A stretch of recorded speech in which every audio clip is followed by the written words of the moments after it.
A 17-year-old boy is in the hospital tonight after he was hit while riding a motorcycle to school in Greeley. Police are looking for the driver who hit him. 9 News reporter Brianna Clark spoke with that teenager who says the driver didn't even stop to make sure he was okay.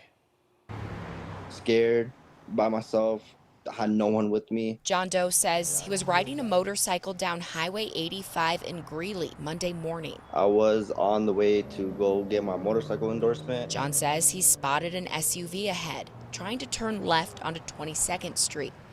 And he knew what was about to happen. I closed my eyes right away. I thought I died. John didn't feel the SUV crash into him, but he heard it.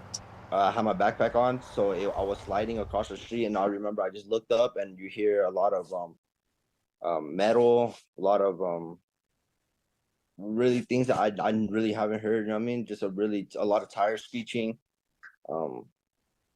People try to yell at her to stop. John says the SUV driver did not stop, not to check on him or make sure he was okay. It felt like I had my shoe on, and I didn't know until I picked up the bike, and that's when I looked down and my foot was torn apart.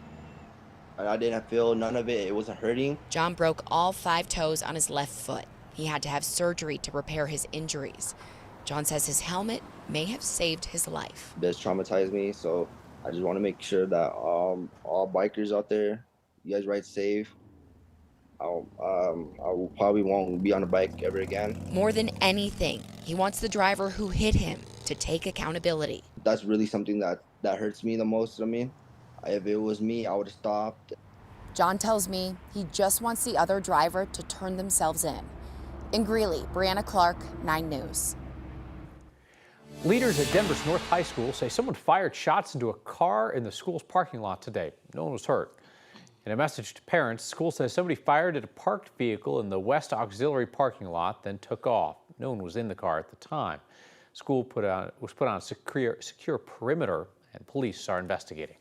Let's give you a live look outside tonight. This view from 15th Street in downtown Denver. Just clear skies. It was really a great day in the metro area, and more warm weather is on the way. It's officially spring, Lauren.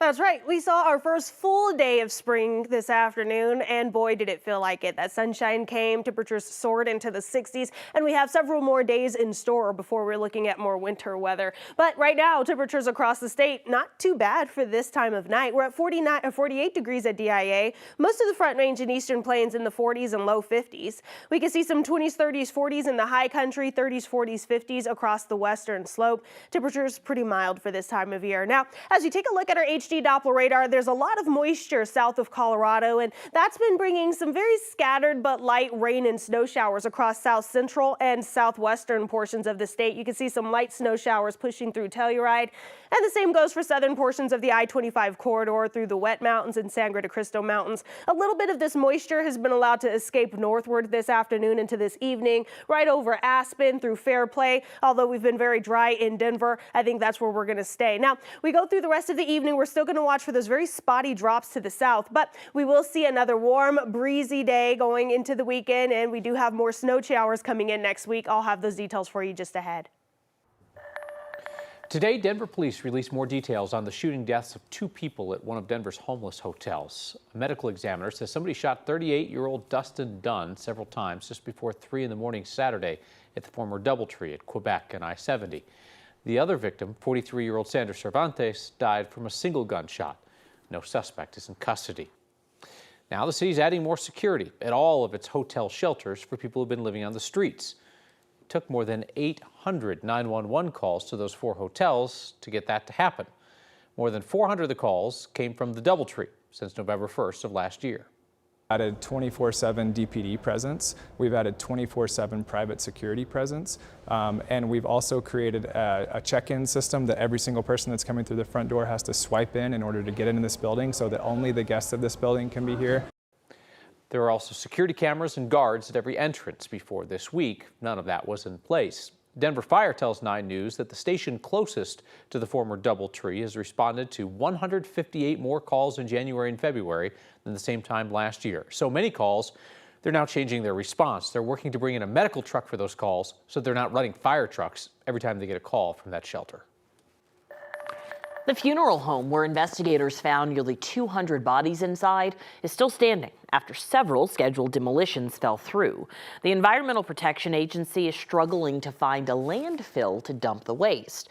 The agency had scheduled the demolition of return to Nature Funeral Home in Penrose for the end of last month and planned to take the waste to a landfill in Pueblo. Well, the city turned the offer down because of concerns about the contaminated materials.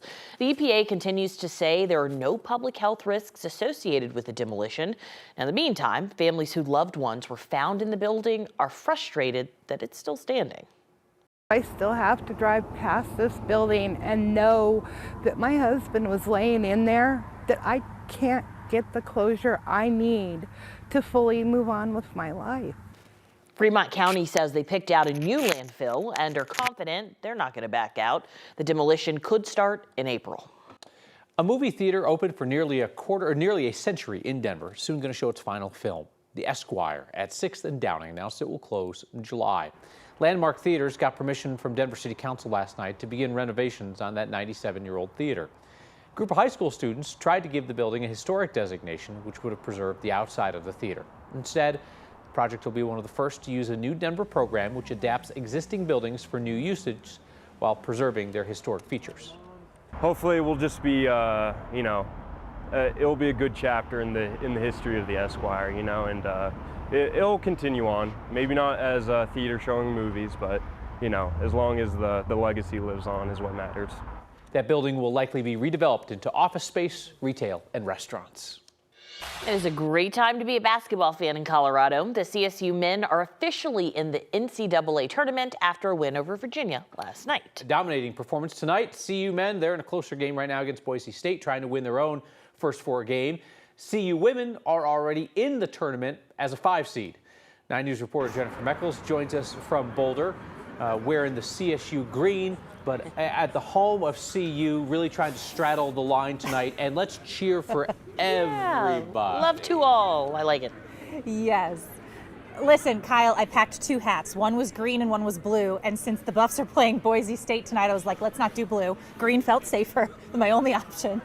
How fun, though, right? That we've got 3 different teams in this state right now that are dancing. I came up to Boulder to talk to some fans who I correctly presumed would be out tonight drinking, partying, and maybe watching a little bit of basketball.